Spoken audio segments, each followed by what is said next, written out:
To him who is, and who was, and who is to come, be the glory, now and forever. Amen.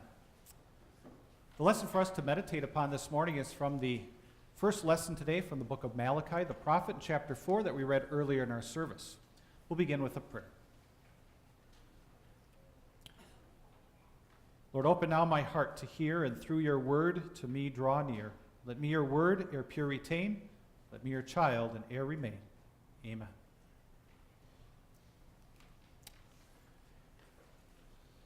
It's been quite a devastating year, hasn't it?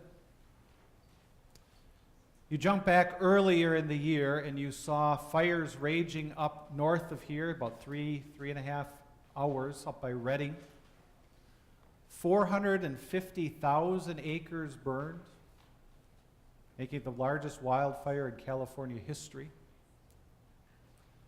That's about 700 square miles that was consumed up. Structures were lost, several hundred of them.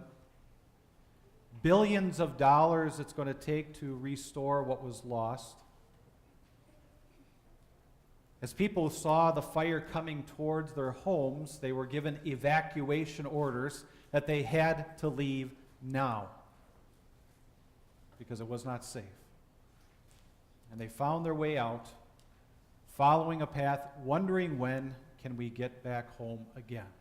When is it going to be safe to return? But I needed a way out.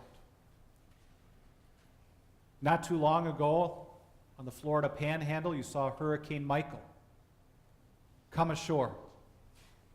Strongest since 1969, the devastation that it brought.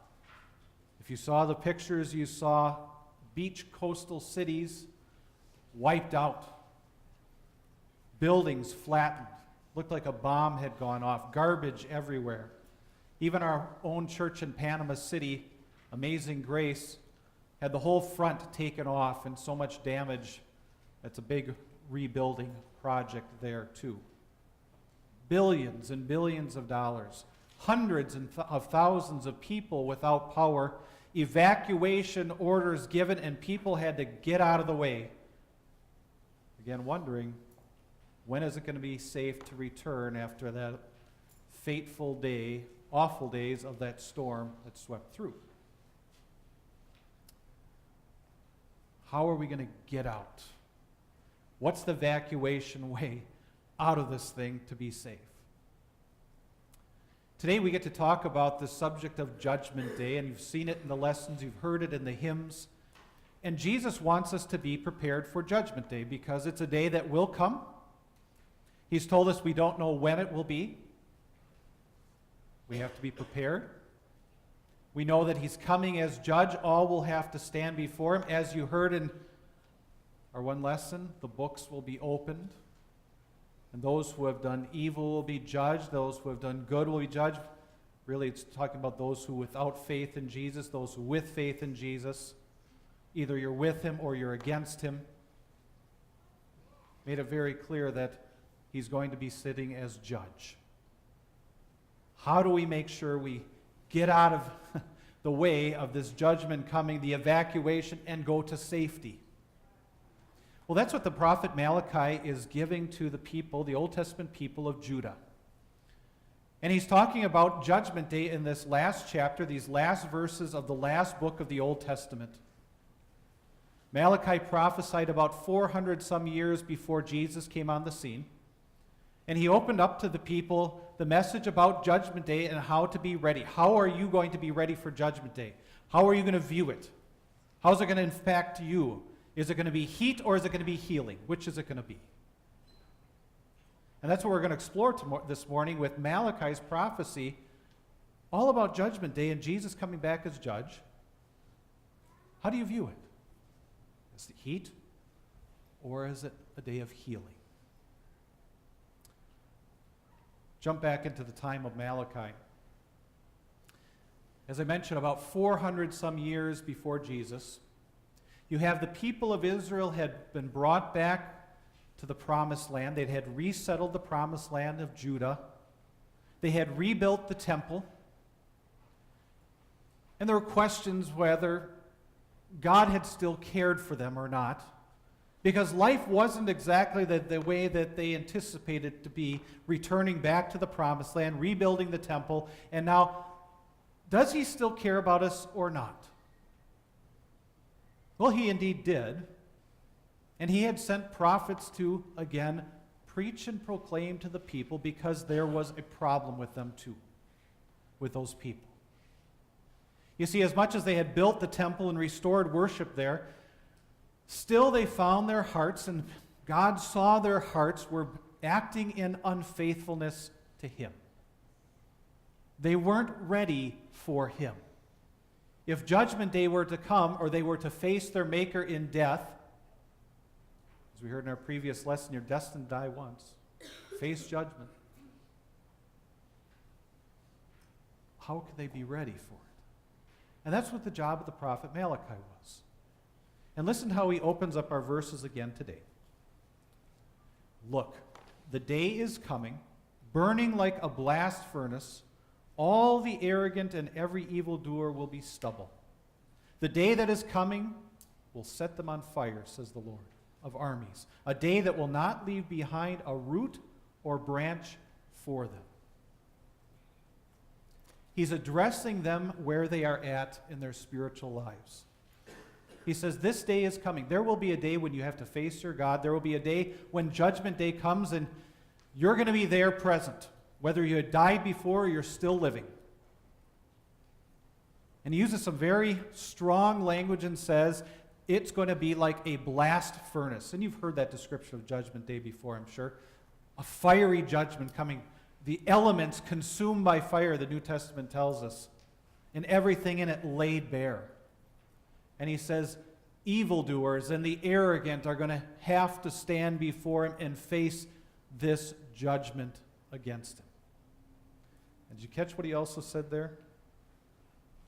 The Lord of armies, a day that will not leave behind a root or branch for them. There'll be stubble and there's nothing left for them. He was warning the people, your hearts aren't right now.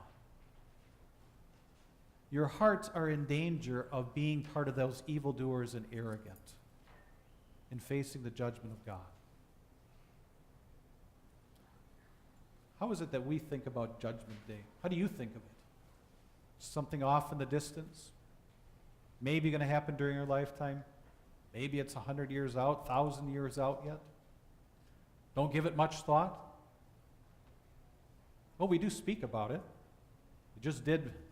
We do so when we confess our faith in the Nicene Creed that he will come to judge the living and the dead. But do we always think of Jesus that way as judge? We like the pictures that we have of Jesus, don't we? Or in some of our homes or in our churches or our classrooms. We like him as the good shepherd holding that sheep, right? Putting his hands upon the children and blessing them. We like him coming out of the tomb on Easter, the rays coming out of that darkened tomb. We like to see him holding up his hands, ascending, blessing his disciples as he goes up into heaven. Or walking along that tree-covered road to Emmaus with those disciples on that Easter afternoon and evening. But judge?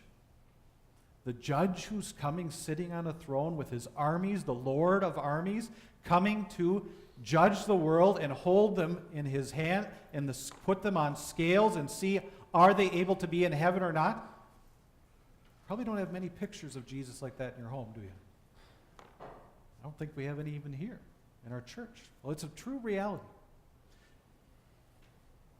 And could it be that part of us in our hearts doesn't always like to see him as my judge?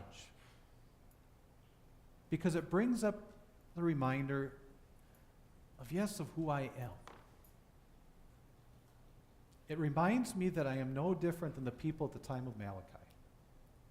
I'm no different than the people of Judah.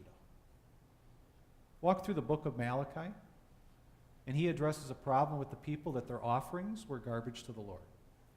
They were bringing offerings that were the leftovers. They were bringing the offerings that they wouldn't even offer to the Persian government that they were owed to the governor. They wouldn't even give them to him because there's no way he would have accepted them. That's what they were bringing. What was taking the best for themselves, and here's your little pittance, Lord. How unfaithful they had been with what God had blessed them with. And putting him first in their lives, it wasn't happening. And the reflection of their hearts was shown in their offerings. And we think about the first and the best we've been given by God and how we give it to him. Or are we stingy? Are we worried he won't take care of us? Apprehensive that can we really trust if we give him our best? He'll bless us. How about if I use my time and give him my best of my time? But what about my time? Or what about my talents? Do I bury them in the ground, or do I use them for the growth of his kingdom because God has blessed me with them? The people of Judah were robbing God. And he called them out on it and said, you are giving not the first and best to him. You're giving me garbage. Hits me in the heart. He called them out on unfaithfulness. You've been unfaithful to those in your marriage, not being the loving, faithful husband or wife or father or mother. You've been unfaithful to those in your life that you haven't been giving them your best and your all as either spiritual leader or spiritual helper. How unfaithful you have been to those that God has placed over you, because it's a reflection of what you think of him. People of Judah, you've been unfaithful to your God. And boy, in chapter 3, then he says, and you think you're so busy that you don't have time to help those who need help, right? You got your own time and your own needs and your own concerns and your own worries, and how you neglect people who are really needing help from you. People of Judah. Just shows what's in your heart. Boy, does he hammer them. Boy, does he hammer this heart too. What are we to do? We hear him saying, evildoers and arrogant, every one of them. And when Jesus comes as judge, and I view him as judge, doesn't that just twinge our heart a little bit, wondering, am I there? To be okay with him as judge when I see who I am and what I've done. And Malachi brings it out to me so vividly and clearly of who I am before my God and when he sees my heart.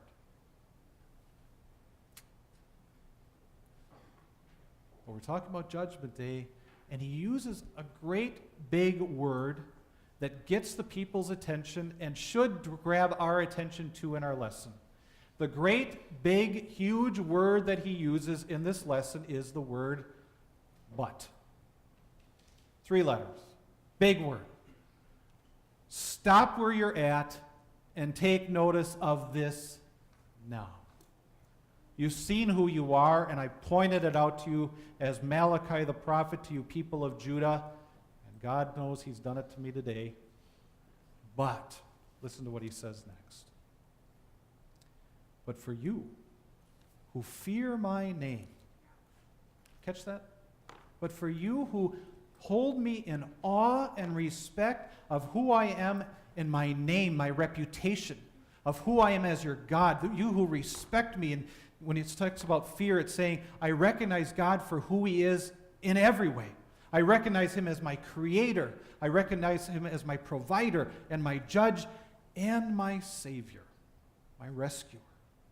But you who fear my name, the Son of Righteousness will rise, and there will be healing in its wings.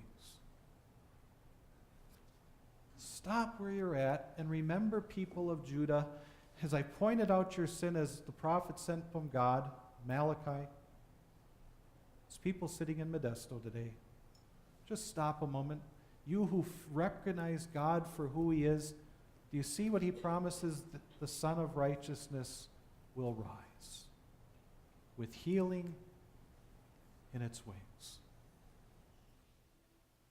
he tells me a certainty takes place, doesn't he? The Son of Righteousness. The word righteousness, holiness, perfectness, without fault. He rises with healing. And how can he give the healing? Because you go back to Malachi 1, 2, and 3. And where was Jesus' righteousness? Always giving his Father the best of his talent and his time. Giving God what he was owed in everything, first and foremost for his Father. When I haven't. He was faithful to his people and faithful to the Father in every way when I have not been. He's holy and perfect in that. He's the one who took time for those who were in need and had compassion on them, and his heart and his guts went out to them to feel for them and wanted to help them and serve them in every way. Everyone who's helpless, he did help perfectly. He's the Son of Righteousness. With healing, he will rise with healing in his wings. He heals those people of Judah and Modesto who find themselves seeing themselves as evildoers and arrogant, and he heals them. He heals you. He rises with healing in his wings. Can't you just see the rays? You don't have to go to the sun to enjoy his glory. You don't have to wait till Judgment Day to get it. He does so now. Every time he tells you in his words that he is here to forgive. He's here to, as we heard in our other lessons today, to bring salvation to those who are waiting for him, to rescue them. He rises with healing in his wings today when these feelings of doubt and guilt and loneliness and selfishness drag us and pull us down. He rises with healing, and he washes us, and he feeds us, and he declares to us, you're right. You're holy, you're perfect, because I'm right. Holy and perfect for you. And I didn't stay dead. I rose. Guaranteed, you have that righteousness. And what joy does that bring to people? Malachi uses a very cool picture of it. He says what? You will go out and jump around like calves from the stall. Can't you picture it? Those calves have been penned up in those wooden pens, now released out into new pastures, and they run and they jump. Why? Because they have this freedom. They have this newfound freedom from being penned up and closed in, and you will enjoy it, and you rejoice, and you are happy about it. And he describes believers that way in the same way and says, and that's what you will be too. You can't wait to express the joy, to sing out to your Lord in praises that he is your one who provides healing for you. A joy that you get to serve him. A joy that says, I don't have to fear Judgment Day, but I can anticipate it because that's when he's coming to bring that final salvation I've been waiting for, and being with him forever in heaven with all his people. And he even talks about Judgment Day in the last verse. Did you catch that? You will trample the wicked. They will surely be ashes under the soles of your feet on the day when I take action, says the Lord of armies. It's going to take action on Judgment Day. As we said before, the Bible's very clear, black and white. Those who are against him, those who are for him. Those who are against him will face judgment, sent to hell. Those who are with him, be with him in eternity. And did you hear what he says about you and me, believers? You're going to walk along, and those who have been facing his judgment, trample them under your feet. Sometimes it seems like the Christian church gets trampled upon, doesn't it today? Boy, just attack, and just beaten down.